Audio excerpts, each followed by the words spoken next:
Is everyone ready to get going and do this? We're going to give this a shot today? Yeah. All right, let's give it a shot. So, welcome everyone to the Deleuze and Guattari Quarantine Collective reading of Anti-Oedipus. We are moving into chapter 3, which I say thank God, because most of this stuff is things I actually can talk about and understand, whereas a lot of the prior stuff I was having a lot of trouble with.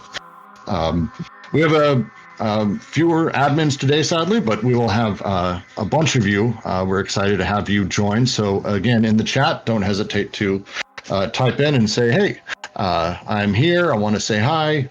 I'd love to have a comment. You're welcome to. I'm also video recording the chat room. We've had a lot of really good things said inside of the chat room. Do not hesitate. Again, if you see something good, star it, add a star emoji to anything, reaction emoji. It gives us a really good chance to see the best things on the server. But then this video, I figure, can be the accompanying video for YouTube. So as people watch, there's actually some interesting stuff. And our memes, as Park Bench or Martini is now doing, our memes don't get lost in the shuffle, because I will not be describing memes out loud ever. A little bit of housekeeping before we get going. As always, we are looking for more and more volunteers, mostly just moderation, all of those fun things, in order to get us in a place where we have general upkeep of the server, conversations going, all of that fun stuff. We are continuing to work on the zine. At some point that will come out. And we have a bunch of other talks going. You may have noticed the server is a different setup than it was. The way that the servers works now is we have room for a lot of reading groups, and we're absorbing some ones that kind of split off and are sort of returning back home, which we're excited about. So don't hesitate to hit up an admin or head up into the pick a reading, I believe I called it, join a reading room. And at any time you can join any of the other readings. There's one pretty much happening every day around noon Los Angeles time. There's a couple different times, I think 2 p.m. On occasion. I think that's it. Is there any other things anyone wants to bring up before we get underway with Savages, Barbarians, and Civilized Men? Just want to announce two quick things. One, the literature group will be reading Borges' The Garden of Twisting Paths on Saturday at 3 p.m. Eastern Time, which is 12 p.m. Pacific Time. And Simone then will be meeting on Sunday to go over their ongoing weekly session at, I think, 11 a.m. Pacific Time. So be there for that. Awesome. And if there's anything else... all right. Well, before we jump in, I wanted to actually read through, I try to do a lot more prep for this session because I think I'm going to be mostly leading this alone. A lot of our sort of classic experts had to take breaks due to work, due to tired, due to whatever. So again, anyone who wants can jump in because you probably have more expertise than me. But I wanted to open up by reading Eugene Holland's sort of introduction to chapter 3 and the explanation of what it is as we get going. So I'm going to go ahead and read that through, and then we will start with section 1, Inscribing the Socius. The central function of chapter 3 of Anti-Oedipus is to historicize social production's repression of desiring production, to show that Oedipus is the specifically capitalist mode of such repression by contrasting it with other modes. The account which Deleuze and Guattari provide of 3 modes of social production, savagery, despotism, capitalism, is best understood not as a history of modes of social production, but as a genealogy of the Oedipus. Genealogy, in the sense of the term Foucault derives from Nietzsche, is based on the premise that historical institutions and other features of social organization evolve not smoothly and continuously, gradually developing their potential through time, but discontinuously, and must be understood in terms of difference rather than continuity, as one social formation appropriates and abruptly reconfigures an older institution or revives various features of extant social organization by selectively recombining them to suit its own purpose. As Deleuze and Guattari put it, the events that restore a thing to life in a given form of social organization are not the same as those that give rise to it in the first place. The Oedipus did not arise at the dawn of civilization with the murder of the father and the primal horde, and evolved smoothly through Greek and Elizabethan tragedy into its modern nuclear form, as psychoanalytic legend would have it. The third chapter of Anti-Oedipus shows, on the contrary, that the modern Oedipus was cobbled together out of elements from previous social formations in which they had very different roles to play. See, Varun's got it going in the chat. We should have chat. Wish you could join the room. The short version is that's essentially the entire necessity of this chapter. So as the underlying thing, we'll come back a little bit to Holland as we get through this. But then with that, I think we should go ahead and just start reading away. If everyone wants to join us, we are 139 of, I believe it's 139 of the Penguin edition, and I have the Minnesota Press edition. It should be identical. It's 139. If the universal comes at the end, the body without organs and desiring production, under the conditions determined by an apparently victorious capitalism, where do we find enough innocence for generating universal history? Desiring production also exists from the beginning. There is desiring production from the moment there is social production and reproduction. But in a very precise sense, it is true that pre-capitalist social machines are inherent to desire. They code it. They code the flows of desire. To code desire and the fear, the anguish of decoded flows, is the business of the Socius. As we shall see, capitalism is the only social machine that is constructed on the basis of decoded flows, substituting for intrinsic codes of axiomatic of abstract quantities in the form of money. Capitalism therefore liberates the flows of desire, but under the social conditions that define its limit and the possibility of its own dissolution, so that it is constantly opposing with all its exasperated strength the movement that drives it towards its limit. At capitalism's limit, the deterritorialized Socius gives way to the body without organs, and the decoded flows throw themselves into desiring production. Hence, it is correct to retrospectively understand all history in the light of capitalism, provided that the rules formulated by Marx are followed exactly. Okay, let's see, where do we start with this? So they're opening with the concept of, eventually, if we do assume that capitalism is it, and we've hit the end of history, and capitalism is the victorious thing, the question would be, where do we find the innocence that generates this universal history, this continuous flow that has happened throughout all time? They talk about how desiring production exists from the beginning, and how it plays into the creation of capitalism. Capitalism therefore liberates flows of desire, because prior to capitalism, I'm maybe a little bit jumbled up here. Jack, are you there? I am. I was just rereading a passage I think is going to bleed into what you're trying to move toward. Yes, please. So one of the things that's interesting about this is the role of desiring production within capitalism, right? And right. That's the passage that sticks out to me is, but in a very precise sense, it is true that pre-capitalist social machines are inherent in desire. They code it. They code the flows of desire. To code desire and the fear, the anguish of decoded flows is the business of the Socius. As we shall see, capitalism is the only social machine that is constructed on the basis of decoded flows, substituting for intrinsic codes and axiomatic of abstract quantities in the form. Mm-hmm. What interests me about this passage is, at one level,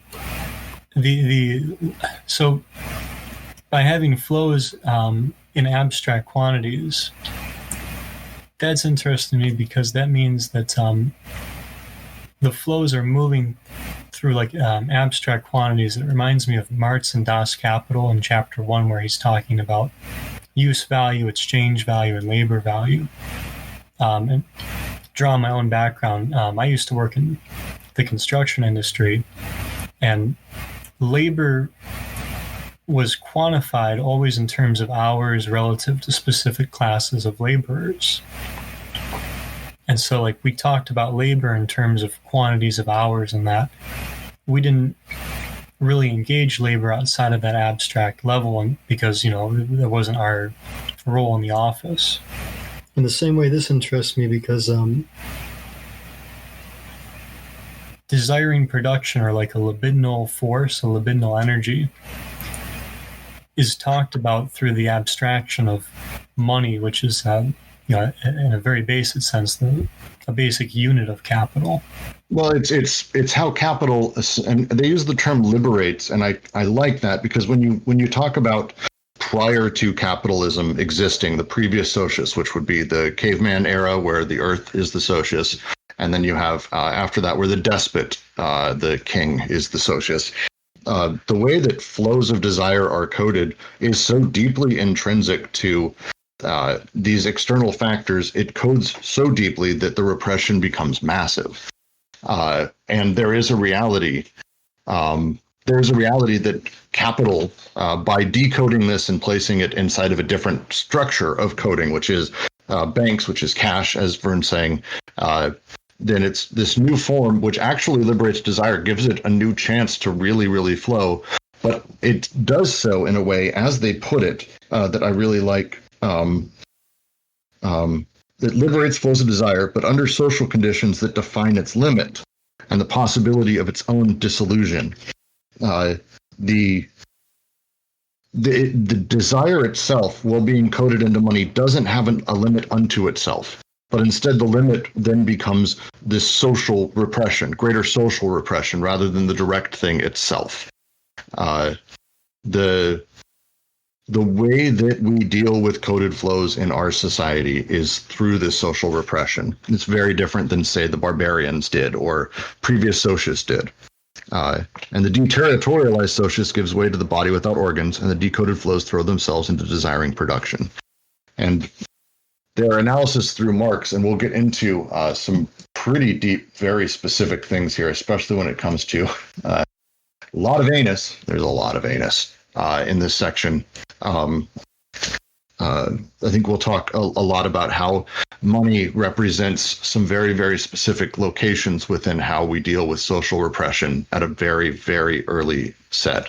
Gladly, I'm not sure we're talking about object petite A, because they're not talking about lack or the way that we deal with lack in the same way, or even desires, as Lacan would talk about it. They believe desires are a pure, powerful force that are pushing things outwards. Vern, did you change your name to Jordan Peterson? God damn it. All right. Would anyone like to read the next paragraph? That'd be great. Yeah, I'll volunteer. First of all, universal history is the history of contingencies, and not the history of necessity, ruptures and limits, and not continuity.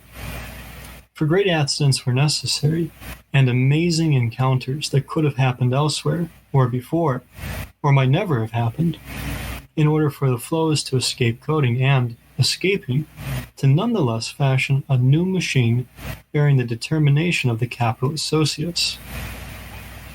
Thus the encounter between private property and commodity production, which presents itself, however, as two quite distinct forms of decoding, by privatization and by abstraction. Or, from the viewpoint of private property itself, the encounter between flows of convertible wealth owned by capitalists and a flow of workers possessing nothing more than their labor capacity.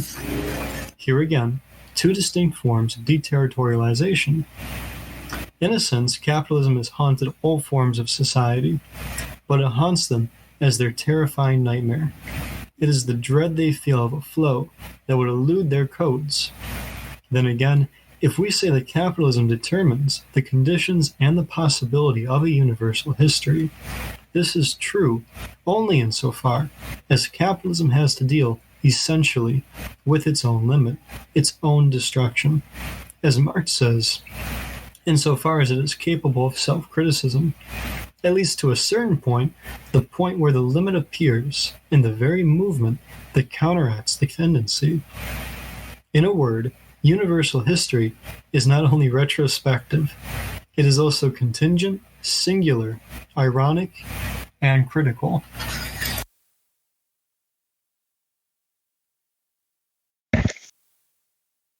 So there is a lot to unpack in this. There's going to be a lot to unpack in a lot of these. But let's start with the first line, which I think is very important in their view of history, reality, how things come to be. Universal history is the history of contingencies and not the history of necessity, ruptures and limits, not continuity. The nature of how these things come to be is through a series of contingent events that cause these things to be moving forward, that causes history to move on to the next thing, that causes new machines to be created, that causes these giant ruptures in time. The encounter between private property and commodity production, which presents itself, however, as two quite distinct forms of decoding by privatization and by abstraction, or the viewpoint of private property itself, the encounter between flows of convertible wealth owned by capitalism and a flow of workers possessing nothing more than their labor capacity. The deterritorialization that shifted as we moved into the capitalist Socius from the prior is not a gradual process. It's not one that happens sort of naturally and simply. It's very, very, very much about these fits and starts, these contingent events that cause these moments to move forward. It's a very specific view of history that absolutely is important to the rest of the book because they refer to it quite a bit more. And it may be worth, I know it's not necessarily everyone's favorite reading of this, but one of my favorite books that does talk about this and deeply in this tradition is Delanda's 1,000 Years of Nonlinear History.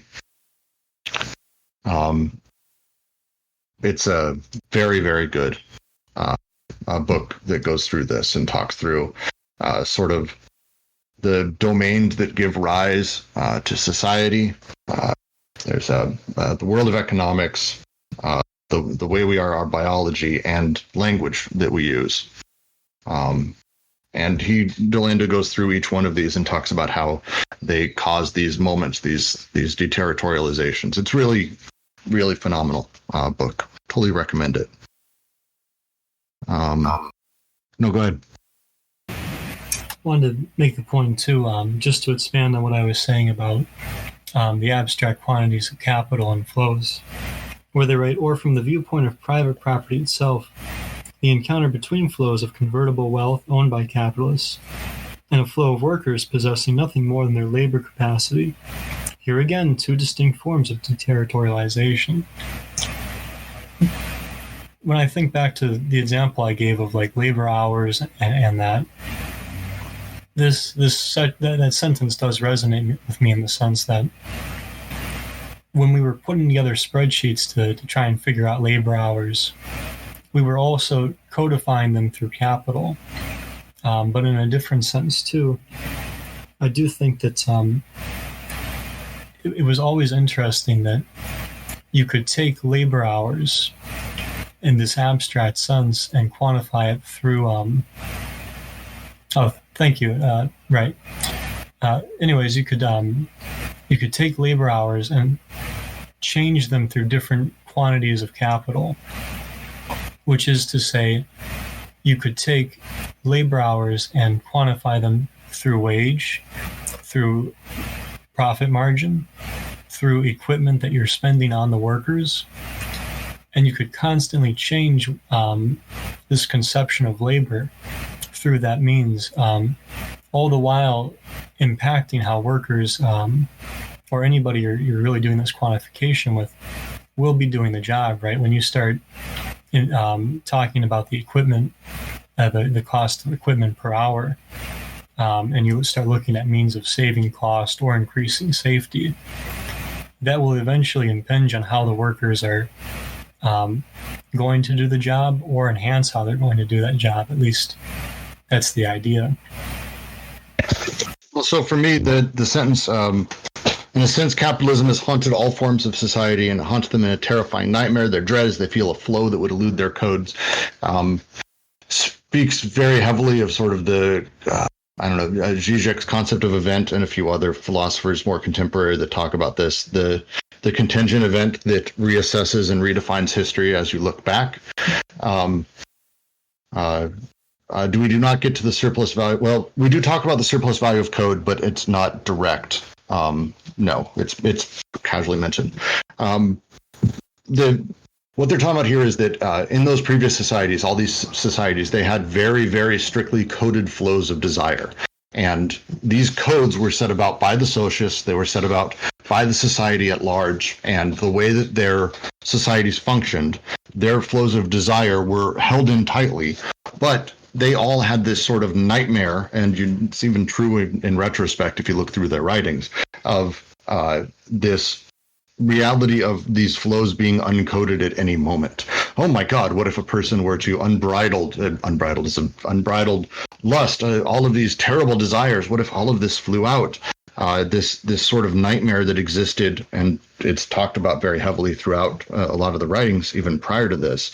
Capitalism is that thing that does that. It decodes all of those flows, but it does it in a way that's really unique. And as they say very cleanly through sort of that Marxist lens, the reality is capitalism has to deal only with its own limit, its own destruction, that the flows sort of by nature are by being socially repressed and by being so decoded but coded inside of cash as a representative.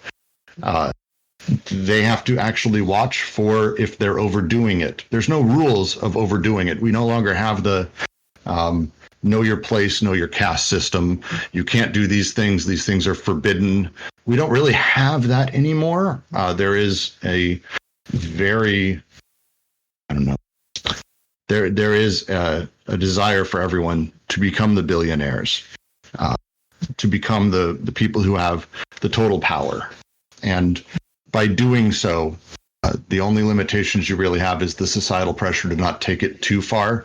And we're seeing a lot of that come to play, but we're also seeing that sort of end of capitalism as people continue to chase things and continue to do things. It's causing capitalism's faults to become to the front.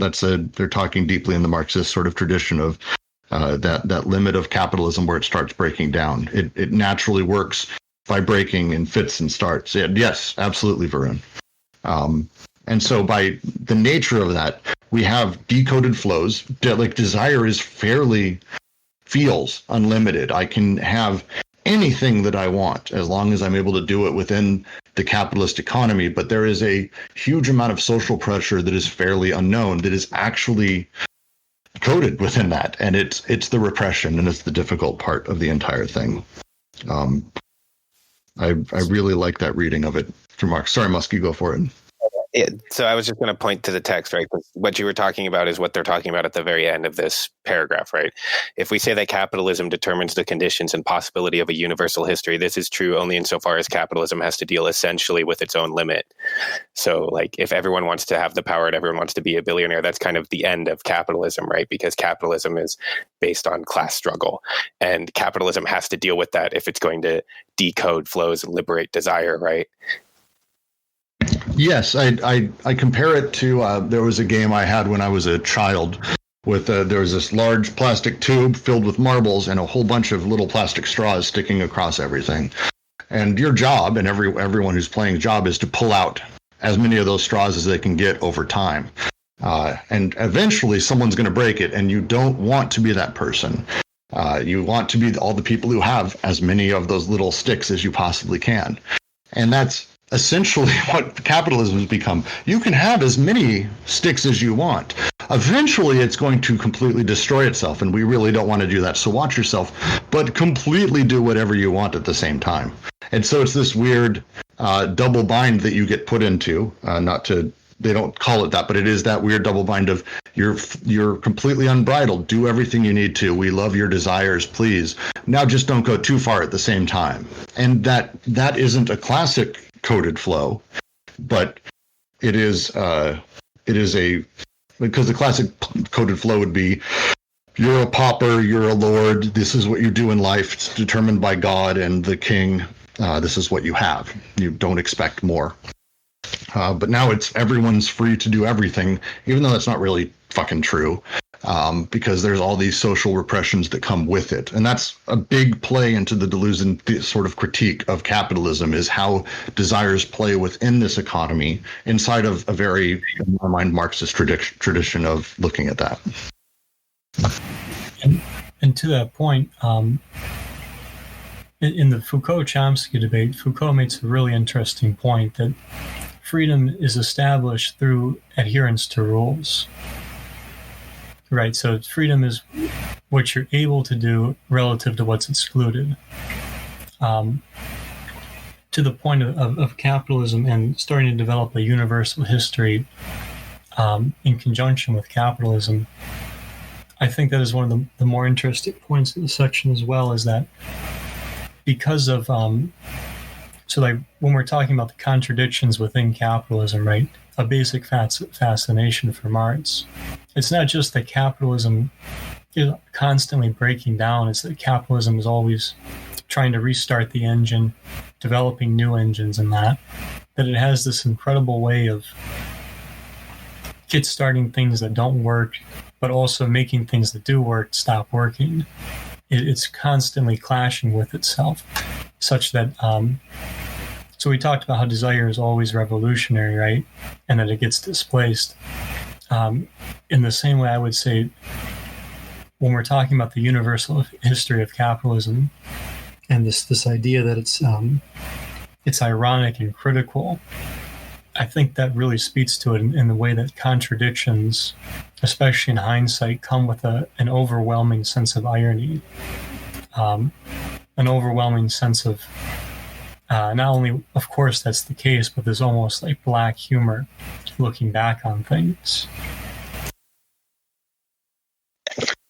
I think for sure, and I want to bring up Varun in the chat, is making sure we bring up that there is an ambiguous nature to the body without organs and the rules and the repression that is inscribed upon it. It's not a 10 Commandments like things once upon a time used to be, perhaps. Here are the rules. This is the way it's set up. Instead, there's a lot of ambiguity to it. And a good example of that, I mean, we're living through a lot of this right now. There's a video of a guy who was July 4th. He went to Gettysburg to honor his grandfather who died in the war and to visit his grandfather's grave. And he was wearing a Black Lives Matter shirt, and 50 people surrounded him with guns, and they started threatening him, pushing him, saying they were going to kill him. Now this, if anything were to be illegal, this would be it, and this is our hard-written laws. But that's not really how it worked, and the police took him away for his own safety, and they did nothing about the other people. The rule of law and the way social repression works is deeply ambiguous in a capitalist society, especially. But if we extend that to how far can things go, how much can you push the system, how much you can break things before they really get broken, capitalism lives on a precarious edge, and that ambiguity is part of the nightmare that we all have to live with. Yeah, and to give a really easy example of black humor, in the at least in the U.S., there's this idea that you have to buy American, particularly in the automobile industry, and it's supposed to bring to your mind something like Ford, Chevrolet, GM, and American-made cars, at least so constituted by usually companies that are headquartered in the U.S., but that always ignores things like BMW that are produced in the U.S. or Honda. So there's a certain black humor in the sense that you can almost see somebody making this remark to you and almost laughing to themselves that there are cars produced in the U.S. that are made in America that aren't American cars in the sense of them being from Ford. I mean, also you see a good example of this is anti-production and the creation of scarcity. So it's like because I mean they hold the notion that it's scarcity is almost and scarcity is created in some dissipative process almost. And so I mean, the country that goes to war to open up new ways of profit making, so it destroys an area to find more ways of making profit off that area. That's like another thing of like Socius's sort of contradictions that it uses to its own advantage, the breakdowns. So go ahead, sorry. So I'm sort of reminded of what they were talking about with when they were talking more about schizophrenia. And I'm not sure if there's a parallel between the sort of schizophrenic, what they call like the autist, the sort of catatonic state that they're describing where they don't really interact with the world, and that sort of anti-production, that sort of capitalism having to deal with its own limits. Like, am I right to understand those two things as being sort of parallel or similar? Or because if that's the case, then this desiring production always flirting with disaster, right? Or is it that these sort of structures are set up improperly? Or am I reading it wrong? With regards to schizophrenia, if you guys read, I highly recommend, before this chapter at least, because they lay out so much groundwork on this, is Felix Guattari's Chaosmosis. The first chapter of that book is just an interview with Deleuze and Guattari, and the guy asks him, like, what was your goal in making this book? They just reply. So the schizophrenic has, in terms of the schizophrenic process, you could, if you don't botch the process, right, you get the breakthrough, but there's also the breakdown, and the breakdown is the catatonia. Because it's the limit. When you're in the state of, when you're going to that state, you're reaching this sort of extreme limit, and so the breakdown is with regards to primal repression, and that first example of desiring machines get repulsed by the body without organs. Essentially, what that happens is that the desire machines, so the schizophrenic, he wants to escape the repressing representation. So there are two ways, right? You could either affirm it in its true nomadism of attraction, or he could either escape it by falling onto the full catatonic body without organs. So in terms of primary repression and primary repression, the schizo will fall onto the body without organs when anti-production prevails, and when when productive connections get further. Then the schizophrenic affirms both of them. I don't know if that really answers your question, though. I think it does, but I think it just so then the connection that I'm seeing is that capitalism approaches its own limit, and if destruction prevails, then we get rid of all of the fruits of industry. Whereas if we approach its limit and we realize the connection, that desiring production is the more the nomadic, right? If we realize the nomadic, then we can move beyond capitalism, and that's maybe a similar process intentionally in this work. Yeah, that's what they call the New Earth, pretty much. Okay. Well, speaking of the Earth, I'm going to go ahead and jump in and start reading the next paragraph, because I think it's continuing some of these comments we're starting to make, and it's worth going over. Just a point before you go into that. Go for it, Jack. Just wanted to remind everyone, too, that when they're talking about capitalism, they write, capitalism is the only social machine that is constructed on the basis of decoded flows. So we are talking about a universal history, but we're also talking about capitalism as a machine of it.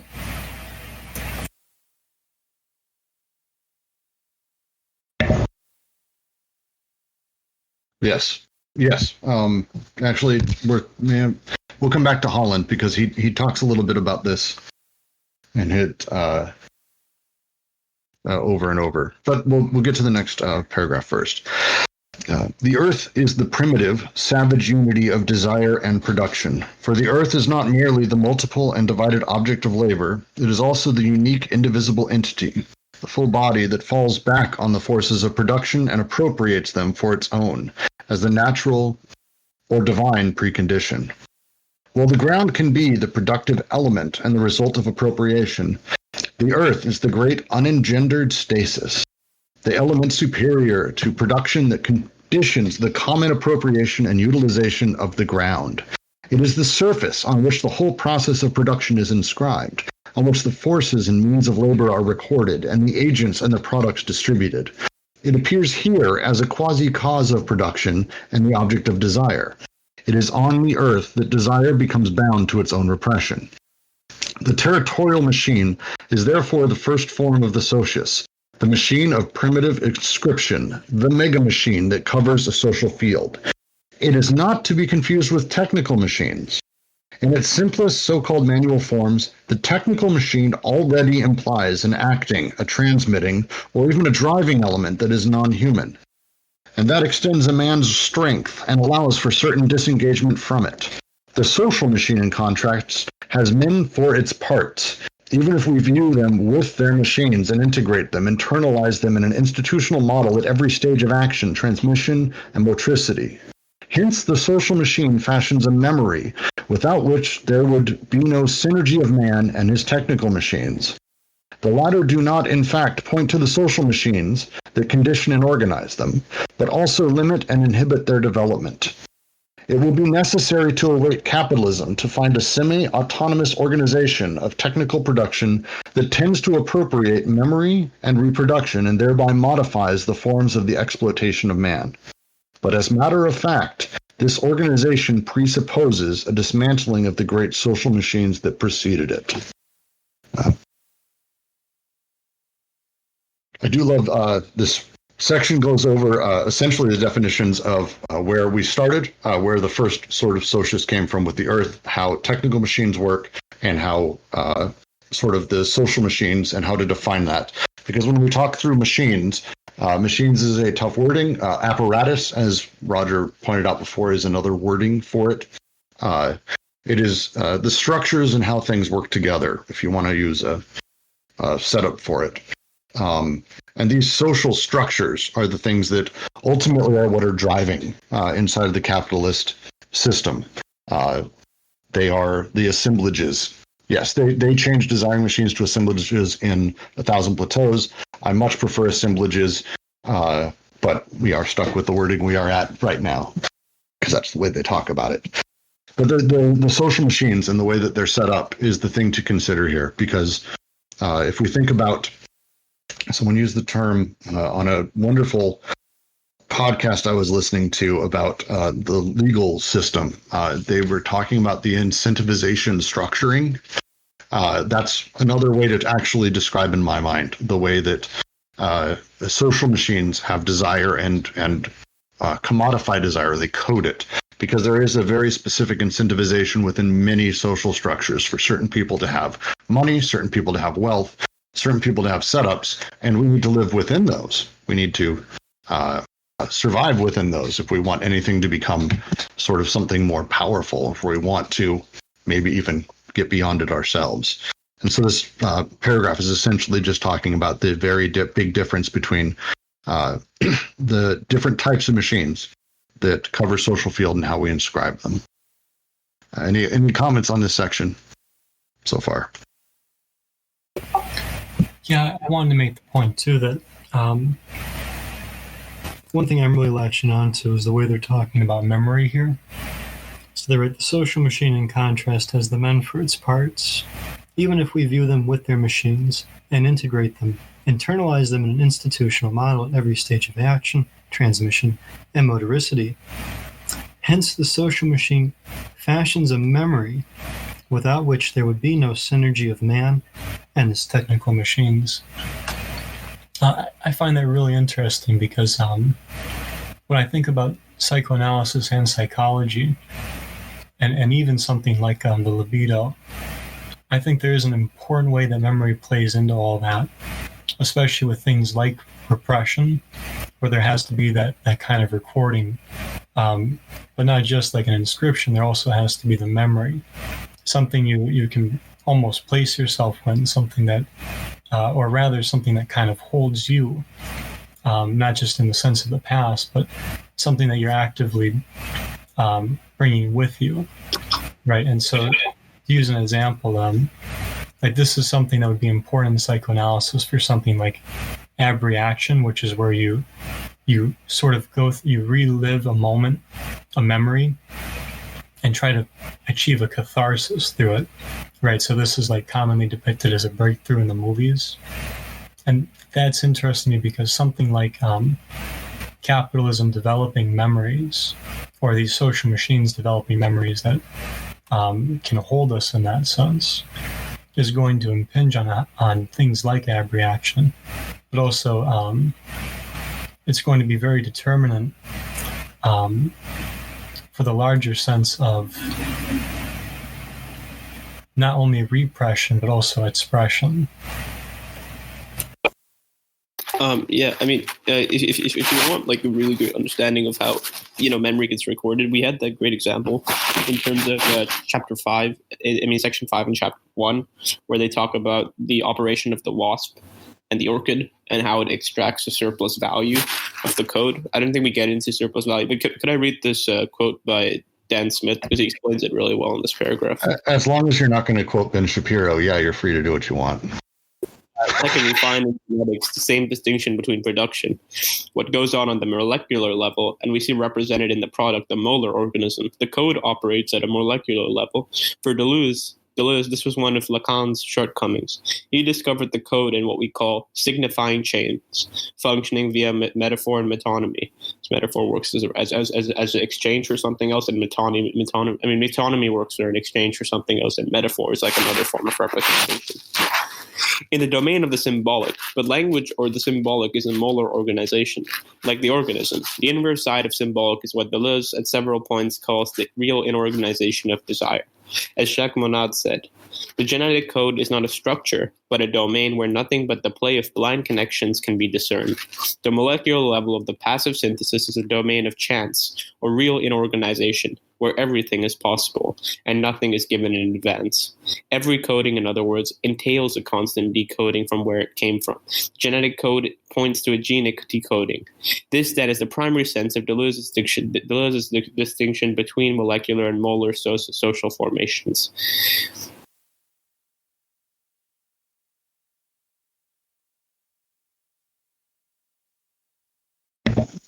If you could say a few things really quick on that, just to bring it back.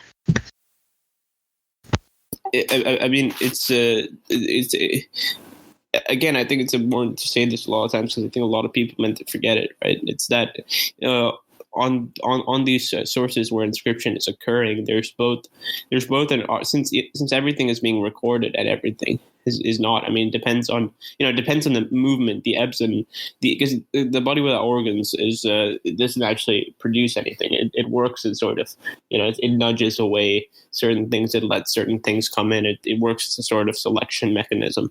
But the thing is that even repressive, well, at the same time, like opportunities of multiple creations and multiple creativity come on it, even repressing representations come on it too, as we saw in the last case regard be to Oedipus.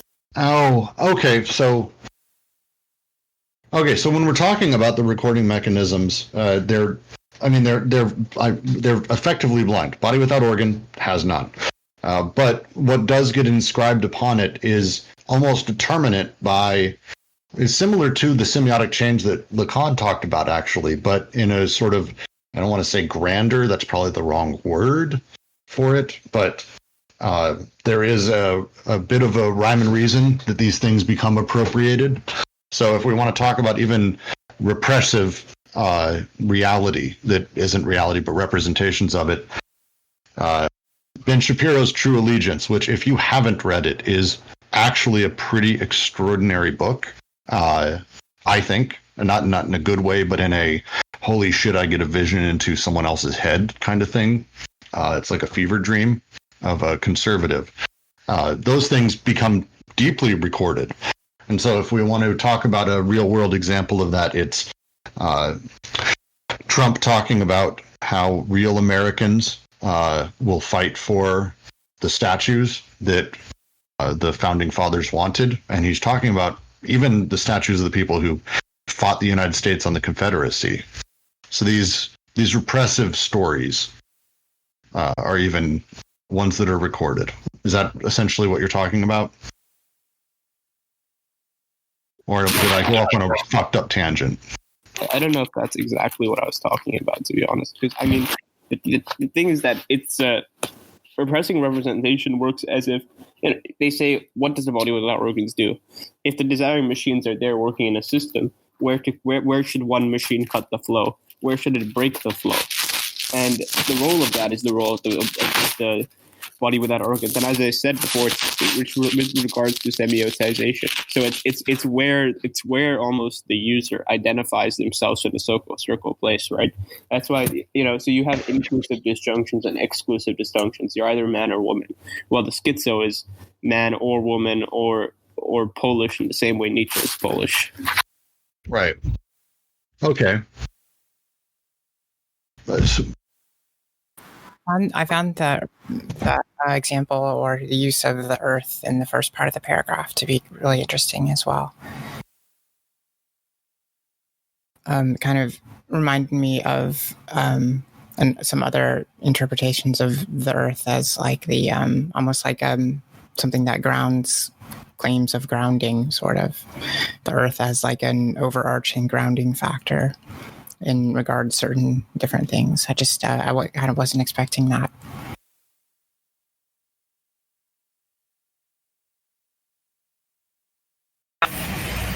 Yeah, and that does build on, I remember Marx and Das Kapital, I think he almost opens up the book with something along the lines of, there's nature around man, and man's nature is to produce from that nature. Right, so like Marx kind of develops human nature as interacting with the world and transforming it. And in that way, something like the earth has I believe it's a territorial machine. Right. But anyway, something like the earth would be incredibly important for that, because it is going to be the source of all these partial objects, all these different things that we're going to engage with, harvest, and produce through transforming them with.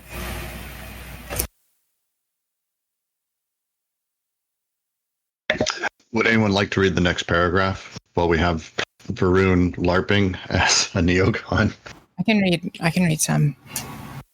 I love it. The same machine can be both technical and social, but only when viewed from different perspectives. For example, the clock as a technical machine for measuring uniform time and as a social machine for reproducing canonic hours and for assuring order in the city. When Lewis Mumford coins the word mega machine to designate the social machine as a collective entity, he is literally correct, although he limits its application to the barbarian despotic institution.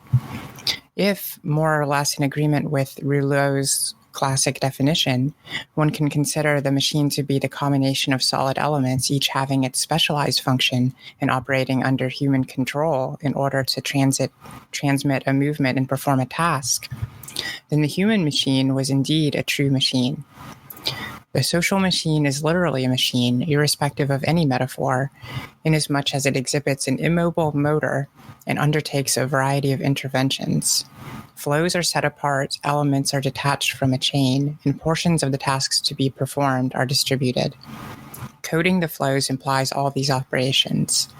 This is the social machine's supreme task, inasmuch as the apportioning of production corresponds to extractions from the chain, resulting in a residual share for each member, in a global system of desire and destiny that organizes the productions of production, the productions of recording, and the productions of consumption. Flows of women and children, flows of herds and of seed, sperm flows, flows of shit, menstrual flows, nothing must escape coding. The primitive territorial machine, with its immobile motor, the earth, is already a social machine, a mega machine, that codes the lows of production, the flows of means of production of producers and consumers. The full body of the goddess earth gathers to itself the cultivable species, the agricultural implements, and the human organs.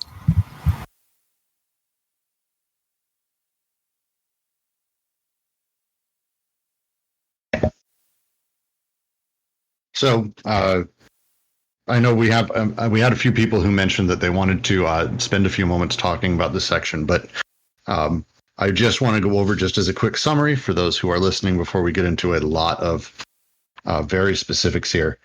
this is, we talked early on, and we went over a number of times earlier in the book what exactly they mean by machine and desiring machine and social machine and all of these things. And one of the things that I love here, and it's been sort of taken in the work of like Latour, for example, is the idea that not as an allegory, that these collections of people are a machine by any specific reality. And the ability for us to start looking at these things as though they are machines, where they incentivized, how they are built, and how they can move things towards different directions, I think is a very unique way of looking at the structures of society. And it's one that it feels as though we've started really taking things, and it's been good. But I know we had Muskie, you said you wanted to chat a little bit about this. Was it you? Well, the machines. Oh yeah. Sorry, I didn't hear the key thing, so I didn't know my push to talk was working. I was confused about coding. So like the way they use the word coding is like a really rich sort of use of the like meaning. So like I get the idea of machines sort of like thinking of these social structures, like thinking of humanity like a machine and thinking of society like a machine. Like that makes sense to me. It was the idea of coding and decoding where I was starting to get hung up and confused. So I'm going to try to say it again because I think Varun, Dr. Jordan B. Peterson today decided to get into it, and I think it's a good way of looking at it. If we talk about how desire and we deal with things, if we look at the Lacanian symbolic chain, semiotic chain, the way that people sort of take their desires that are this pure, well, there's a paragraph, the YouTubers and everyone else can read that as I go through it, as we take the sort of pure libidinal energy that is our desire, this fount of creation, this desire to move forward, that is by nature decoded. And that's the setup. When we actually put it into things and we assign signs to it, whether it's on a purely social level where we decide that our desire is that of marriage, work, money, Air Jordans, Slack, Discord, YouTube dollars. These are coded versions of our flows. Desire itself is pure, and when we actually code it, we place it into these very, very specific things that allow us to say that we're building something towards that creation. Does that make sense? Oh my God, what the fuck is this? God damn it, Varun. Yes, that actually helps a lot. So then capitalism being the decoding of flows is that it's opening up a lot like previously unopened avenues of expression of desire. Yeah, prior to that, the way that flows were coded before was very, very particular. And we're going to get deeply into this sort of in the history of how flows are coded and decoded throughout this entire chapter. This is a sort of a retelling of history, but to very much shorthand it, cavemen who had to deal with the earth, Aboriginal people had to deal with the earth. They viewed it very, very simply. Their flows were coded very, very dedicated to this very, let's say, tiny little hub of what was possible inside of their world. Very few people back then, none, I would say, thought of an iPhone. The iPhone gives you a million possibilities. It's in almost paralysis by it. But back then it was, I need to go get food. I need to eat. I need to kill that thing. I need to fuck. I need to shit. There's very, very simple coded flows. As you moved into a larger sort of Socius, the despot, you have a very different way of coding, but it's slightly larger if you want to talk about in terms of possibility space, but still extremely limited. There was a roof. There was a ceiling in everything you saw. And it was a hard ceiling. If you were born a peasant, that's it. If you were born a lord, you weren't going to ever be king. There was a high point to everything. Capitalism is unique in the sense that we have decoded all of this. We've said, fuck limits, fuck everything. You can do anything you want, as long as it's within reason, essentially. That's probably a shitty shorthand for it, but it's something Dr. Peterson would say, for example. Within reason, and just make sure you don't go too far with it. Now, what does too far mean? Well, let's actually have that discussion at any time, but there's no real limit. Elon Musk putting a submarine in space. That's a thing that could happen. He put a fucking car in space because he was bored. Like, this is we live in a very interesting time where we have a seemingly no limit, but we all know that there is one. And that difficulty, that nightmare is the issue. God damn it, Jordan Peterson. Cash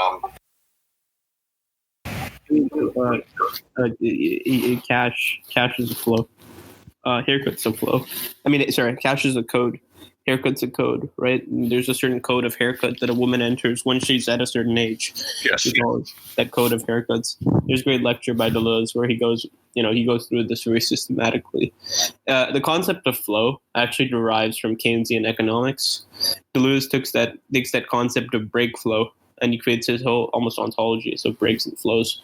And then, then the case to be made then is so. The easiest way to understand code is it's the same sort of thing that we had on the body without organs when we were talking about Oedipus being recorded at there's points of differentiation in between the sign chains, and it's not so much a chain anymore for them because there's no language anymore. It's not restricted to a representation of language, as Lacan would say, right? So the thing is that it's a network, and it's basically what we have on that, but on the molar level or of the social level of the way an economics functions. Well, and when I used the term earlier, reason, I wasn't talking about reason. When I say within reason, I'm more talking about almost the term common sense. This idea that there is people who have special knowledge of what those things are, even though no one fucking does, and it appeals to that special knowledge. And I think that's one of the things they talk about that is inherent to capitalism is, as they said earlier through Marx, that there is limits. There has to be. There's just the way it is. But capitalism pretends like there's no limits, that there, as long as you exercise common sense. And it's a really interesting sort of place that it puts you, and it's one of they talk a little bit later on about sort of that issue directly. But yeah, the haircut is probably the best example of that because it's such a very, very specific thing. The same way that clothing is coded. If you look at certain people, you can tell their age literally by how they wear their pants. And that's not a thing that happens as you get older, you naturally wear your pants higher. That was the style then. It's the style they've carried forward. We now associate with old people because it's old fucking people doing it. But it's the coded realities of these things. But capitalism pushes very simple. I'm going to read Laith Mason. It's a great line. Maybe there have been different logics of social production over time, from a direct connection to the earth to an abstraction into despotic kinship, than capitalism, all of which have given form to desiring production over time. That's a great fucking line. And that's what I'm trying to say. And you said it better than me. So I'm just going to let that be where we end that conversation. Would anyone like to read the next paragraph, or I'll dive in? I'll dive in. Meyer Forts, I'm anglicizing everything I read. It's the way it works. Meyer Forts makes a passing remark that is joyous and refreshingly sound. The circulation of women is not the problem. A woman circulates herself. She is not at one's disposal, but the juridical rights governing progeniture are determined for the profit of a specific person. We see no reason, in fact, for accepting the postulate that underlies exchangeist notions of society. Society is not, first of all, a milieu for exchange where the essential would be to circulate or to cause to circulate, but rather a socius of inscription where the essential thing is to mark and to be marked. There is circulation only if inscription requires or permits it. The method of the primitive territorial machine is in this sense the collective investment of the organs. For flows are coded only to the extent the organs capable respectively of producing and breaking them are themselves encircled, instituted as partial objects, distributed on the socius and attached to it. A mask is such an institution of organs. Initiation societies compose the pieces of a body, which are at the same time sensory organs, anatomical parts, and joints. Prohibitions, see not, speak not, apply to those who, in a given state or on a given occasion, are deprived of the right to enjoy a collectively invested organ. The mythologies sing of organs, partial objects in their relations with a full body that repels or attracts them. Vagina is riveted on the woman's body, an immense penis shared by the men, an independent anus that assigns itself a body without anus. Ogurma story begins. When the mouth was dead, the other parts of the body were consulted to see which of them would take charge of the burial. The unities in question are never found in persons, but rather in series, which determine the connections, disjunctions, and conjunctions of organs. That is why fantasies are group fantasies. It is the collective investment of the organs that plugs desire into the Socius and assembles social production and desiring production into a whole on the earth. Multiple people need to believe a thing for it to be recorded. There we go. Short version of that. It really is about the sort of collective social machines that we are a part of that are recorded. It's not about any single one of us that record anything. Right, but don't forget, too, it's also things like the clock, where a memory is fashioned in that sense, where the clock not only represents, I shouldn't even say it represents, the clock not only signifies to us the 8 hours of the workday, or telling time, but also signifies that we're in a workday, that we're telling time within the workday, within the capitalist mode of production.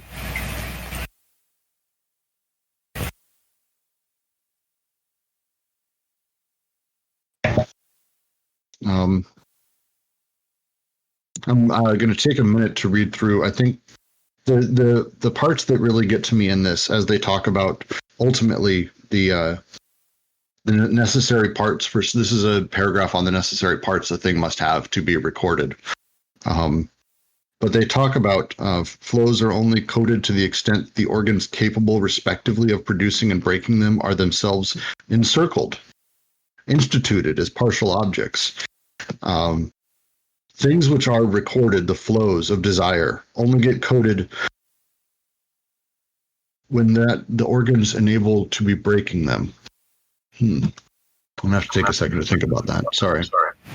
Yeah, I think I might be able to help walk this out too. Is so the way I'm thinking about this is something like, since we're going to be talking about the anus, something like the need to wipe your ass, right?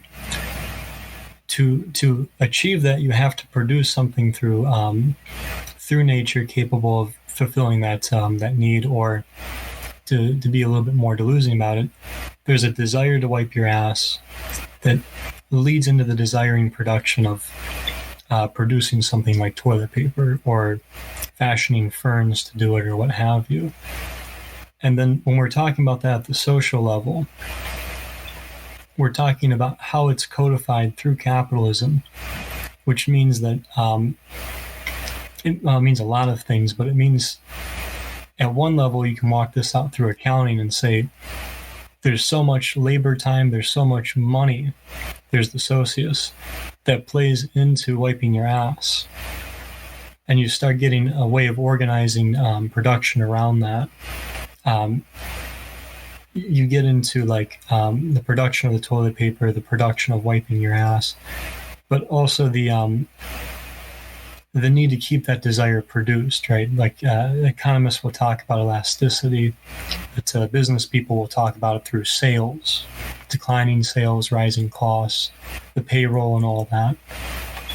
So when we're talking about the line Brooks just read and the means of circulation in that, and the institution of partial objects, that's one thing that's coming to mind for me is that capitalism as a social machine does codify things like wiping your ass so as to be understood through the flow of the Socius of capital.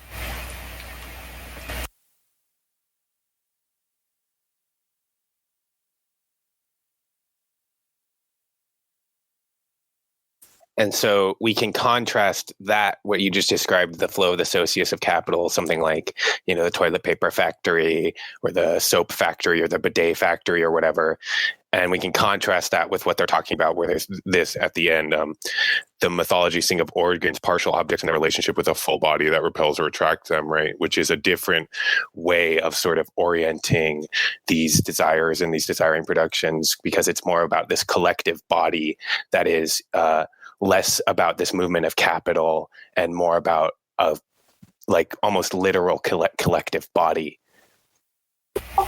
Yeah, it's fashioning memories out of it too, right? Like, They're obviously invoking myths here, but and I will probably not find a myth that invokes wiping your ass.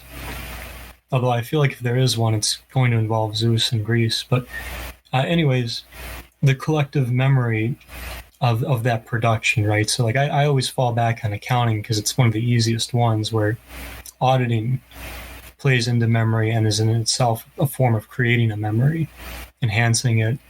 But to kind of walk it out in a different sense, something like the factory, which is already rife with memories, right? Rife with significations and signifiers, has this sort of memory built around it, where when someone says the word factory, it conjures up things like the Industrial Revolution, like production, like there's so much already stuffed into that signifier, so to speak. Okay, yeah. And then we can contrast that with something like, the anus machine, right? Where there's, in these sort of primitive societies that they're talking about, that there's, I think I'm losing my train of thought a little bit. But these myths, this is in a similar way, there's a memory being constructed with these myths or with these collective practices that is, social, but also allows for memory to exist in general. Yeah, that would be the collection of the partial objects. So not just the anus, but the things like the food coming into the food breaking down and flowing into the anus and being able to flow somewhere else, right? This is one of the reasons plumbing, there can be an industry of plumbing, an industry of just developing toilets, which have their own innovations, right? Like, we all laugh at the social joke of toilets that sing to you when you use them. But there's a story with that, or a kind of memory that we have that we're turning over when we see that in our movies and our culture. And that gets at what they're talking about with codes, right? So capitalism's codes are so complex and varied that they're approaching to becoming decoded, whereas something, where it was like an oral tradition or whatever, or something less complicated, I guess, is how they're characterizing it. Or am I wrong? Yeah, I think I keep this response short because I think they're going to get into this more when they start talking about anality. But like you could see something like a decodified anal flow, like a discharge in the world, right? Or something like how to deal with waste and pollution could be a form of that ultimately is no longer decoded, right? It's all codified now, and that's part of how you get the memory of it. But I think when you start taking those forms of production and those flows, and they have that potentiality again, where they're no longer full of the signifiers, and that's all been established.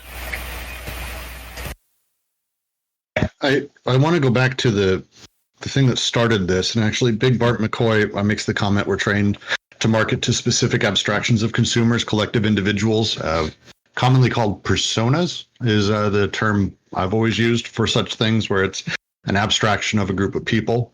The line they open with, and I needed to do some digging, I apologize for sort of disappearing. That opening line, Meyer Forte's passing remark, "The circulation of women is not the problem. A woman circulates herself." Meyer Forte spent a lot of time in northern Ghana to give some background to this sort of comment and where it comes from. And he did so in mid 1900s. And he wrote a book called Oedipus and Job in West African Religion. So he spent a lot of time sort of comparing the Ghanese people to the world of the West. And this comment specifically is about, I think it's hitting some of these notes and it's worth discussing. It's not so much, he talks about, it's not so much the circulation of women and there's a problem. That is the apparatus that exists within society. The reality is that the women are actually choosing to circulate themselves. They go through all of these different cities, they go through these areas, and they circulate themselves sexually to have children with wealthier people, and the society or the judicial process determines who they get to have relations with and who they get to procreate with. The issue is not the circulation of women. That's not the problem. The women are choosing to do this themselves. And he sought, how do we stop this? By looking at the individual. And it feels like that flows into the rest of this in the sense that the apparatus of society, the body without organs, or the thing that has been recorded on in the northern Ghanese tribes, is that this is how business is done. You do these things. And so the individuals are making these choices that this is where I'm going because this is the way it's been done. This is the way I've been taught. This is the way religion tells, whatever it may be.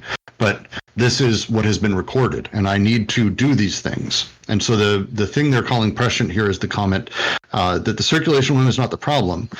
She is not at one's disposal, but the legal rights governing who she gives birth to are determined for the profit of a specific person.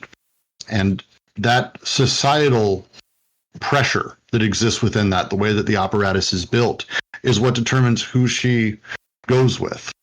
And that feels like they're talking heavily about, just to be a very specific coded flow. That would be one, for sure. For sure. Pretty hardcore one, actually. So it feels like that connects back in. Sorry, I had to do a deep dive. I disappeared for a minute. That's awesome, because that speaks to where they write. It's not about what's essential being circulation or a cause of circulation, quote, but rather a Socius of inscription where the essential thing is to mark and to be marked on, which I think you very accurately described. Yes, I still wish they would give some of their explanations for some of their examples, but this one feels like it's spot on. Women are marked as ones that they want to procreate with, have children with, force abortions on others.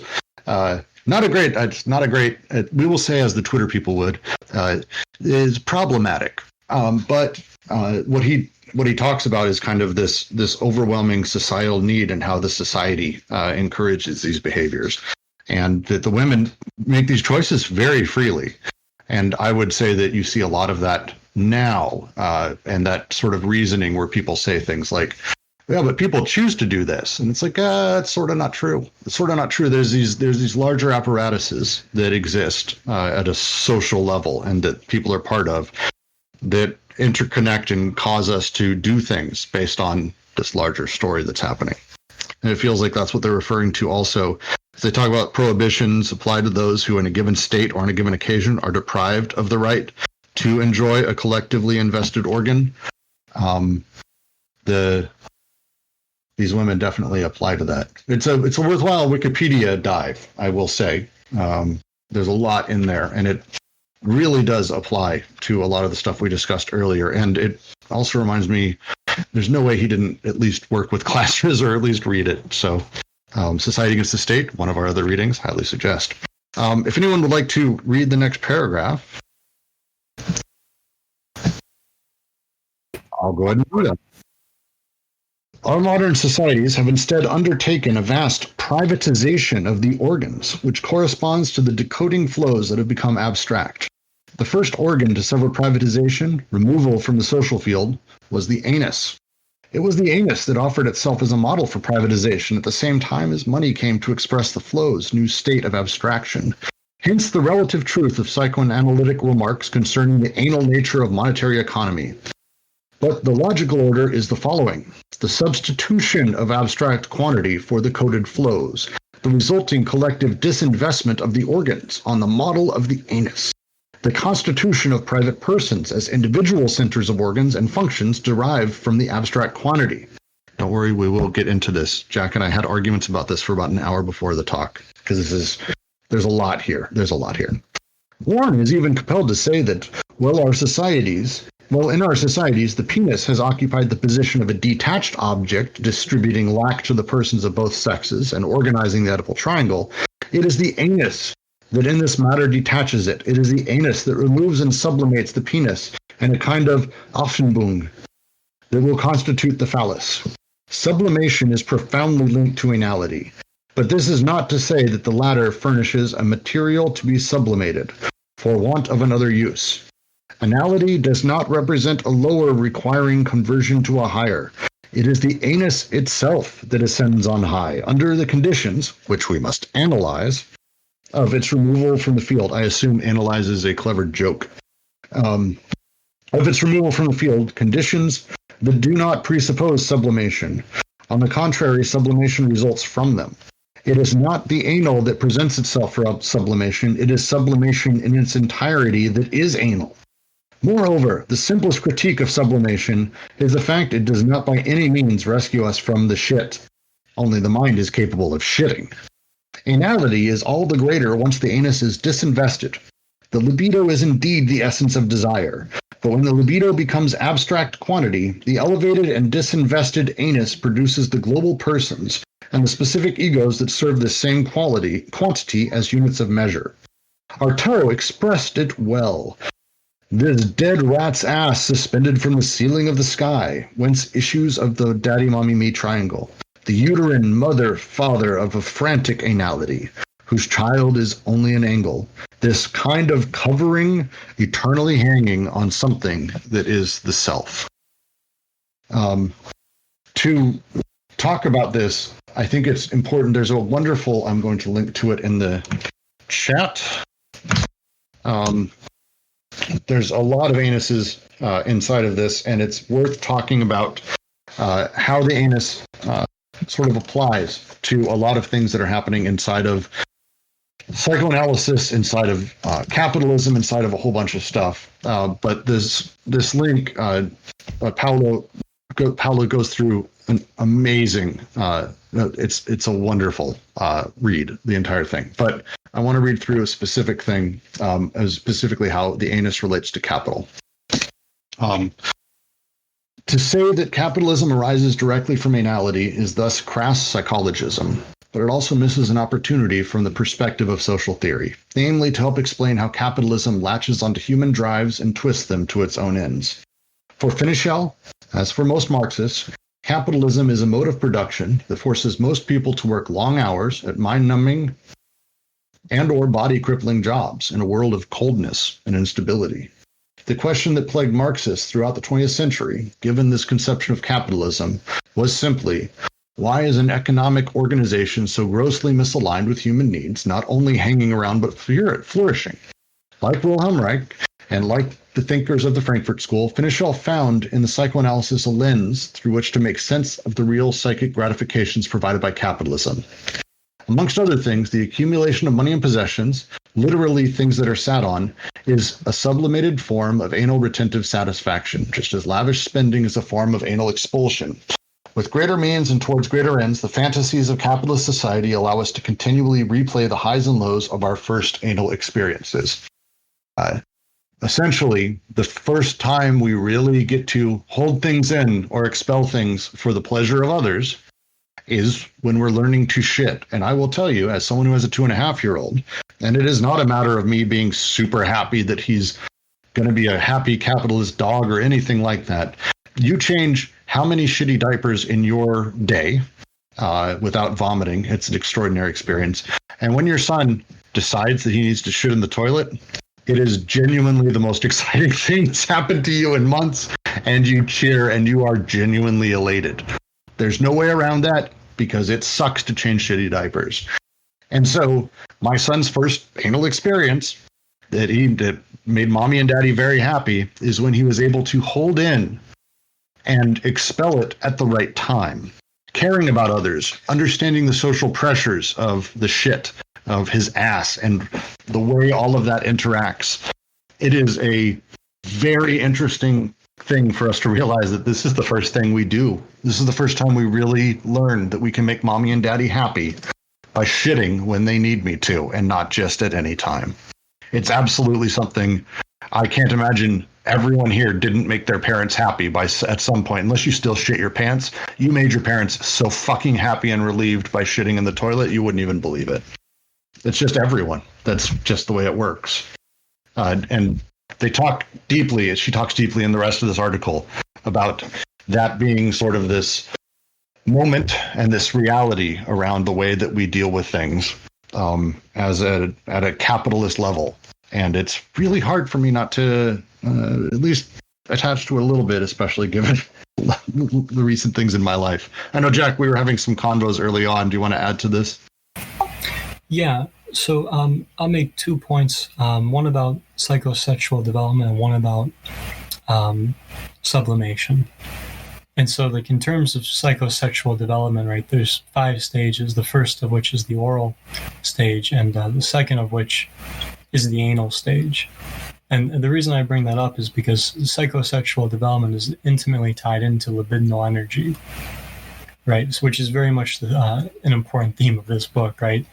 To say that in Deleuzian terms, desiring production is intimately tied into the anus, to the anal, and therefore, in many ways, right, what we create and what can be produced or even what can be cut off through that machine. And so the point I want to make in connection of sublimation is to expand on Brooke's point, right? So sublimation is a way of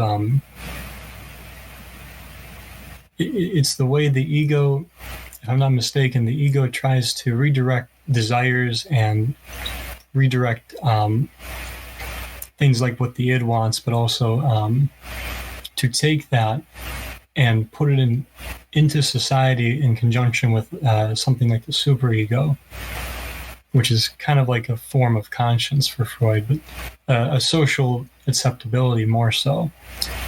To take desire and make it fit this social acceptability, right? So since we're talking about social machines, right, there's an acceptability with capitalism. Sublimation occurs, therefore, when that desire is redirected and it can be fit into what Freud would call civilization. To give a Freudian quote, civilization is obeying the laws of economic necessity, since a large amount of the psychical energy, which it uses for its own purposes, has to be withdrawn from sexuality. So to make that point, because they write sublimation is profoundly linked to anality, but that is not to say that the latter furnishes a material to be sublimated for want of another use. Anality does not represent a lower requiring conversion to a higher. It is the anus itself that ascends on high. What they seem to be getting at here, and to build on, to kind of expand on Brooks's example, is the way that something as simple as the control we have over the flows, not only entering into our body, right, because an inevitable part of eating and part of understanding anal development is that what you eat will eventually leave you. It's also the way you begin to be able to control those flows and to control the breaking off of them. Or if you want to back this up into more Deleuzian sense, right, the way that there is a creation of flows and a creation of breaking them off, which can pass, or rather can be organized by the social machine of capitalism. I think in this paragraph too, there's a lot of reaching back towards Hegel, specifically with the sublimation, and you can see that emphasized in the use of Aufhebung, because this is famously the German term for which Hegel declared that the lack of exact meaning of it, the kind of ambiguity of meaning, was actually a virtue and not a vice. That to sublimate and is to move past and to break down in two separate but as he argued, kind of unified structural ways. So the moving past and breaking down is this kind of Hegelian sublimation, which is posed here as an interesting constitution of the phallus through sublimation, through a moving past of the penis by breaking down in this sublimation movement, so to speak. So it's probably somewhat of the context in relation that particular terminology.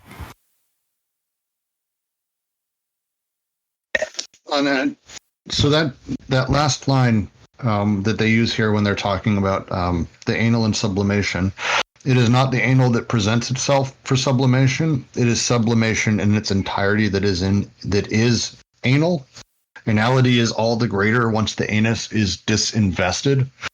These are things I don't fully understand as concepts, and I'm going to make sure we bring them up during our review session tomorrow, because this whole section is way deeper in psychoanalysis than I have any fucking right to be doing. And I know we have some Freudian experts who actually really love going into this stuff.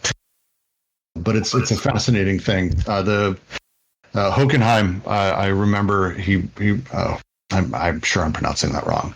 But he said, I Googled it, phallic pleasure is the raison d'etre of heterosexuality, whatever sex is involved, and homosexual desire that restores the desiring use of the anus is the opposing. And it's an interesting sort of way of thinking of the anus as being positive for pleasure, positive for desire. It's an interesting twist on the entire thing, because there seems to be what they're arguing here as well. When the libido becomes abstract quantity, is elevated and disinvested anus produces the global persons and the specific egos that serve the same quantity as units of measure. Is this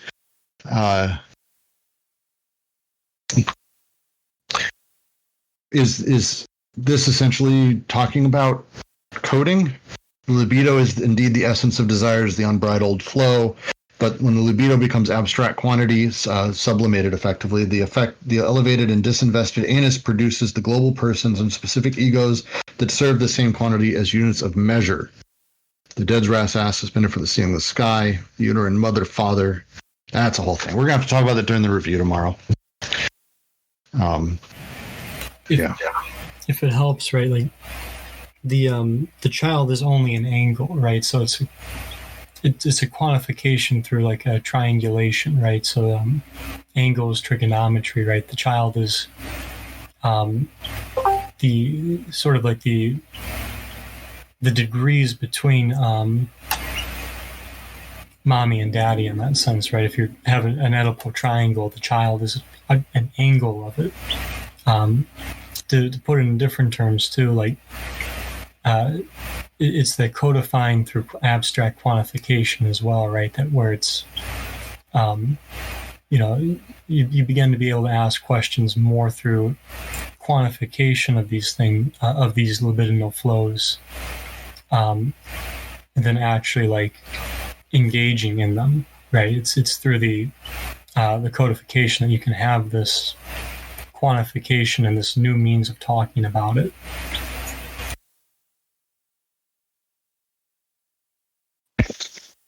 Would anyone like to read the next paragraph? We're getting pretty close to the end of the section. I'll go ahead and keep reading then. More anal, if you're all ready. The whole of Oedipus is anal and implies an individual overinvestment of the organ to compensate for its collective disinvestment. That is why the commentators most favorable to the University of Oedipus recognized nonetheless that one does not encounter in primitive societies any of the mechanisms or any of the attitudes that make it a reality in our society. No superego, no guilt, no identification of a specific ego with global persons, but group identifications that are always partial, following the compact, agglutinated series of ancestors and the fragmented series of companions and cousins. No anality, although, or rather because, there is a collectively invested anus. What remains then for making the Oedipus? A structure, that is to say, an unrealized potentiality.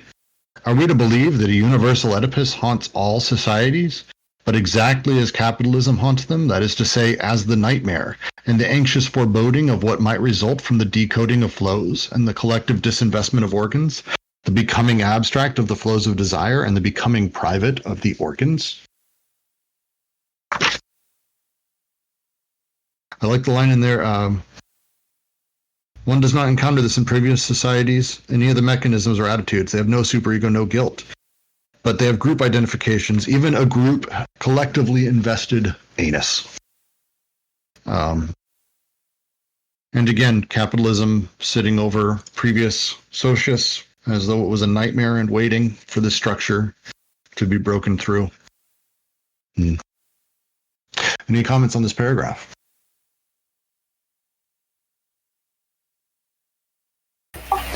Just want to connect. Oh, go ahead, 61. Oh, I was going to offer to read if no one had a comment. Oh, okay, then I'll try and be trying to take too much time. I just want to connect that with thus the encounter between private property and commodity production, which presents itself, however, as two quite distinct forms of decoding by privatization and abstraction. So in this way, we're talking about two ways we can recognize the social machine of capitalism, and it's through this level of decoding and privatization and abstraction, and the way that we get private property and the abstract quantification of things.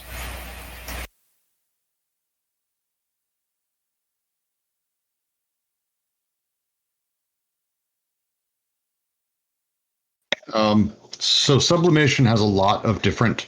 We were asked by Tiernan in the chat. Please talk about what sublimation means. And at a basic level, there's a lot of different versions of this. But I take in Wikipedia is the definition I've always used to just read it straight off and be very easy about this. Sublimation is a way in which socially unacceptable impulses or idealizations are transformed into socially acceptable actions or behavior, possibly resulting in a long-term conversion of the initial impulse. The ability for us to take what would be not allowed and turn it into something that's allowed through how we think about it, or just simply sublimating, which is sort of that natural, like, oh, I've stepped through the door and now I'm good. I've done the thing. That sublimation is, Freud called it a sign of maturity of a setup. And so that's why anality, which is where we shit, which is a gross thing. Shitting is gross. Poop is gross. Your butthole's gross. All this is so gross. But it's a good thing. And here's why these things are good. And we've sublimated it to being able to handle discussing about it. We've turned it into acceptable behavior. Pooping is acceptable. It's still not good, but it's acceptable. Even though you're literally just excreting shit. That's their use of sublimation here, and as they talk about it, sublimation is surrounded by anality. The anus fully subsumes everything essentially that is sublimated. That everything is anality. Is that a fair reading? Anyone? Yeah, I think so. One of the easy examples for me is it's socially and reprehensible to rip people off, right? You're not supposed to do that in a moral sense, or at least in a social sense, because we're supposed to be able to trust one another. However, it is socially acceptable to redirect that desire into ripping people off if you're, say, a CEO, or if you're a manager. There's ways you can take things that are almost taboo, if you will, or that are uncouth, socially speaking, and redirect them in the social field so that they can become socially acceptable, and in that way they're raised up.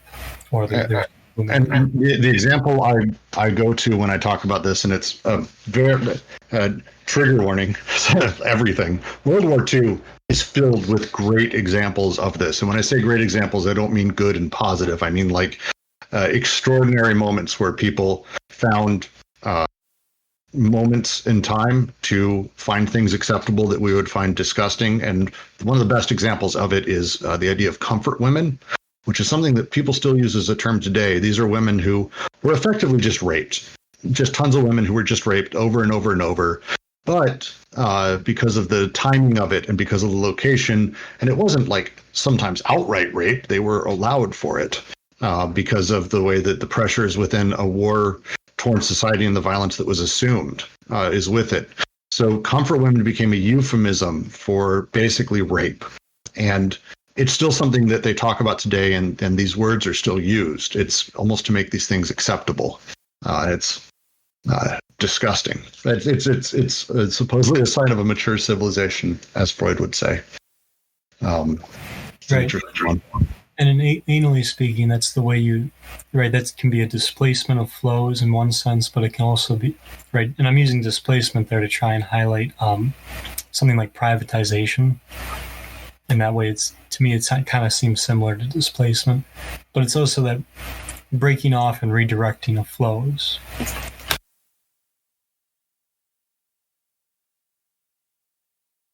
And to mention, just because it's worth talking about real quick, really good movies that talk about this. Woman Berlin is excellent. And my favorite World War II sort of how the awful becomes normal is Come and See, which is a Russian movie. One of the hardest movies that there is to watch. It's almost too real, but also very much it's difficult to talk about. But also it's very much, it's on Criterion. It's on YouTube. You can find it on YouTube as well. Worth checking out. I'll link to it in the chat. Would anyone like to read the next paragraph? One was a rather short one. 61, did you want to do that? Oh, right. Okay. We're at the primitive... Wait. Are we at the primitive territorial machine? Correct. Okay. The primitive territorial machine codes flows, invests organs, and marks bodies to such a degree that circulating, exchanging, is a secondary activity in comparison with the task that sums up all the others, marking bodies, which are the Earth's products. The essence of the recording, inscribing Socius, insofar as it lays claim to the productive forces and distributes the agents of production, resides in these operations: tattooing, excising, incising, carving, scarifying, mutilating, encircling, and initiating. Nietzsche thus defined the morality of mores, the labor performed by man upon himself during the greater part of the existence of the human race, his entire prehistoric labor. A system of evaluations possessing the force of law concerning the various members and parts of the body. Not only is the criminal deprived of organs according to a regime, ordre, of collective instruments, not only is the one who has to be eaten according to social rules as exact as those followed in carving up and apportioning a steer, but the man who enjoys the full exercise of his rights and duties has his whole body marked under a regime that consigns his organs and their exercise to the collectivity. The privatization of the organs will only begin with the shame felt by man at the sight of man. For it is a founding act that the organs be hewn into the Socius, and that the flows run over its surface, through which man ceases to be a biological organism and becomes a full body, an earth, to which his organs become attached, where they are attracted, repelled, miraculated, following the requirements of a Socius. Nietzsche says it is a matter of creating a memory for man, and man, who is constituted by means of an active faculty of forgetting, oubli, by means of a repression of biological memory, must create an other memory, one that is collective, a memory of words, parolas, and no longer a memory of things, a memory of signs and no longer of effects. This organization, which traces its signs directly on the body, constitutes a system of cruelty, a terrible alphabet. Perhaps indeed there was nothing more fearful and uncanny in the whole prehistory of man than his mnemotechnics. I believe I don't know how to pronounce that word. Man could never do without blood, torture, and sacrifices when he felt the need to create a memory for himself. The most dreadful sacrifices and pledges, the most repulsive mutilations, the cruelest rites of all the religious cults. One has only to look at our former codes of punishments to understand what effort it costs on this earth to breed a nation of thinkers. That's a fucking paragraph. It's a fucking paragraph. I believe it's mnemotechnics, but I'm not positive on the pronunciation of that. I'm now Googling. A silent M, like Nemo? Like mnemonic. It's I believe Latin, probably Greek. I'm probably fucking wrong on that. But it has dealing with memory, the machines of memory, the way memory works, I assume. Oh yes, memory techniques and the art of memory. That would be what it is. Okay, there's a lot to break down in this one. But before we jump in, does anyone have any thoughts on parts of this or the ideas behind this? Because this is a really dense section that ends with some really dark imagery. I'm open. I think that there's. Oh, go ahead. No, my bad. Go ahead, 61. Well, towards the end, when we there's a link of the kind of collective social memory with the propensity towards like social ritual sacrifices and things of that nature. I think this is something that is very popular. A lot of people have written about this kind of topic, that part of like social organization may have, in an originary sense, kind of propelled itself based on a logic of sacrifice in which one member must be scapegoated for the continuity of the group to be maintained, so to speak. So this type of organization linked into kind of the symbolic order with like the order of the memory sort of kind of speaks to what Deleuze's point is here. As far as the Nietzsche stuff goes, I can't speak about that.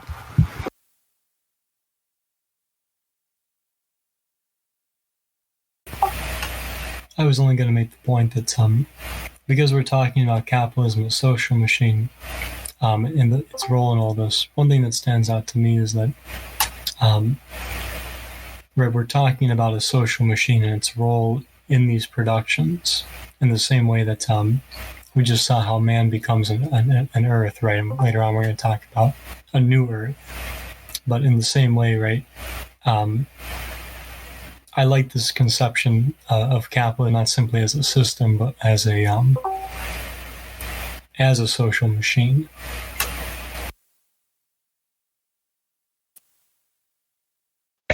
I do as well. For me, the ending of this I find to be just a very interesting sort of summation of. It goes through basically what it takes for something to be recorded. But when we talk about recorded, what do we mean? What do we mean by that? And it's being effectively implanted in our memories, and they talk through pretty cleanly. Nietzsche says it's a matter of requiring memory for a man, and then they go through what makes a man and how his memories work. It's the ability to forget, to have collective memories, have these things that are all of these different possibilities. But it ends with the reality of the old memory techniques, which were ceremonies. You would instantiate something through something truly awful that people would remember. You would instantiate it through a sacrifice. You would instantiate it through a military parade through the middle of the town you captured, so people would know, so people would remember you own this fucking city. Some of the worst sort of tragedies in history were making that memory and that thing a reality. Going back to World War II, the dropping of the bombs at Hiroshima is 100% this type of act. The forced memory, the worst things that exist, that become inscribed. Cruelest rites of all religious cults. One must only look at our former codes of punishment to understand the effort it costs on this earth to breed a nation of thinkers. Ugh, I can speak a little. Please do. My brain can't handle this right now. Well, the Nietzsche, this is all quotes from the Genealogy of Morals. And so there's not really, I feel like there's not really much to explain from the original context, because what they're doing in this paragraph is just resituating it in the language that they're kind of already using for their, project in this one, right? So in the Genealogy of Morals, Nietzsche's describing what they go on to call like the sort of investment in the social body and stuff, and the sort of festivals of cruelty that Nietzsche is describing as the sort of basis of memory, is the same thing as the sort of process of recording that they're getting at. I don't know. I'm reminded of the quote from this book that the end goal of nature or something or that the evolution of man is nature invented man so that there could be a being that could make promises, which is, I think, a poetic way of sort of talking about some of the stuff that they're talking about here. Yeah, and it feels like they just finished talking about all the ways anality and sublimation sort of work within each other.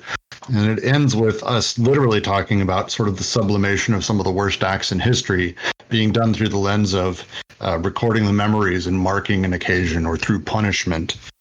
And I'm gonna read the last paragraph because I think and we can have a larger discussion, because I think it touches on a lot of this. Cruelty has nothing to do with some ill-defined or natural violence that might be commissioned to explain the history of mankind. Cruelty is the movement of culture that is realized in bodies and inscribed on them, belaboring them. That is what cruelty means. This culture is not the movement of ideology. On the contrary, it forcibly injects production into desire, and conversely, it forcibly inserts desire into social production and reproduction. For even death, punishment, and torture are desired, and are instances of production. Compare the history of fatalism. It makes men, or their organs, into the parts and wheels of the social machine. The sign is a position of desire, but the first signs are the territorial signs that plant their flags in bodies. And if one wants to call this inscription in naked flesh writing, then it must be said that speech, in fact, presupposes writing, and that it is this cruel system of inscribed signs that renders man capable of language and gives him a memory of the spoken word.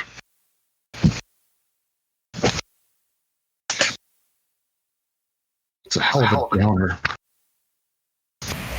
In a lot of ways, this reminds me of Kafka's In the Penal Colony, which they reference in Deleuze and Guattari reference in relation to celibate machines earlier on.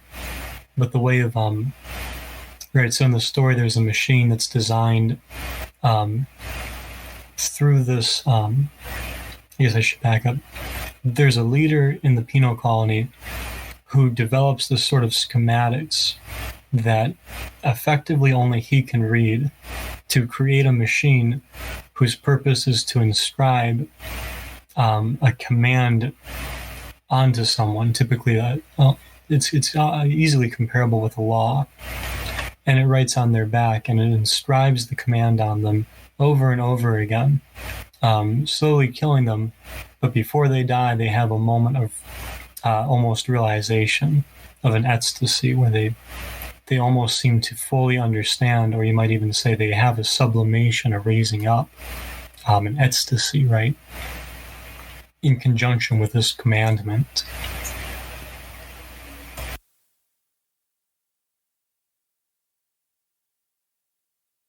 What's that other sort of famous way of getting tortured to death? What's the word for it? It's death by 1,000 cuts that Bataille was obsessed with. Yes. I'll look for it. Just that sort of limit, right, where horrible pain becomes ecstasy or something sort of sublime, reminded me of that. And Bataille sort of is obsessed with Nietzsche. Ling Chi. Yeah, the Chinese slow lingering death. Really terrible way to go. That's as far as it goes. It's really terrible. I won't describe it, but it's a thing. Ugh. Well, that was a emotional downer to end that chapter on. I'm going to go ahead and actually start ending the discussion. Anyone have any final thoughts as we sort of make our ways through this before we head into the review tomorrow? Yeah, I'll say because they're bringing up cruelty, that seems to me to invoke Artaud at some level. And I think their reading of cruelty for Artaud could probably, I think this could definitely hold. And so it's interesting here because in this sense, right, death, torture, and these things are desired. So this raises some very interesting ethical questions as to these desires, as to how to engage them, and that especially if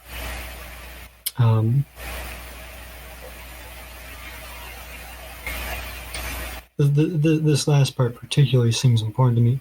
And if one wants to call this inscription in naked flesh so-called writing, then it must be said that speech in fact presupposes writing, and that it is this cruel system of inscribed signs that renders man capable of language and gives him a memory of the spoken word, right? This level of cruelty, of death and torture, and that playing into the creation of memory, but also into the use of language and signification. Yeah, there's like, what I'm getting from that is that there's an ambivalence to the word cruelty, where the violence and stuff they're describing is horrific, and I think they intend for it to be read as such. But if it is a precondition necessary for speech, then it's not all negative connotations, right? Because speech is important and we get joy out of poetry and music or whatever, along those lines. And I'm reminded of a quote from The Genealogy of Morals from Nietzsche, is something about like, there's so much in cruelty that is festive.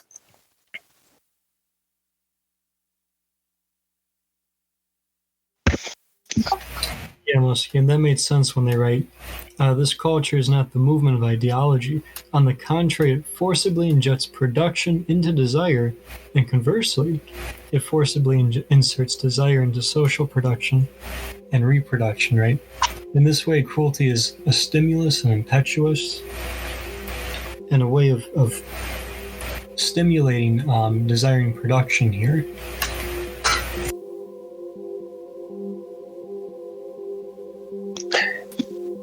All right. On that note, I am going to start closing us out. We're hitting the 2-hour mark, and we are going to be doing a full review tomorrow, and we will be going over, I have a feeling, all of this. As always, thank all of you guys for joining us. Tomorrow, same bat time, same anal place. We will be going over anal a